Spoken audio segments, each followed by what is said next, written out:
आज नवरात्रि के छठे दिन हम सभी मां कात्यायनी की पूजा करते हैं और मां कात्यायनी अपने दोनों भुजाओं में कमल धारण किए हुए हैं।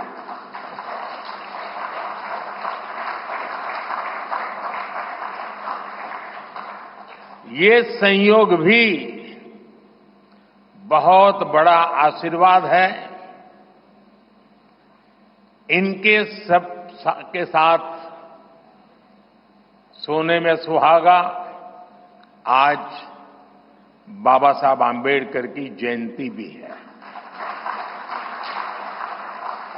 ऐसे पावन समय में आज भाजपा ने विकसित भारत के संकल्प पत्र को देश के सामने रखा है।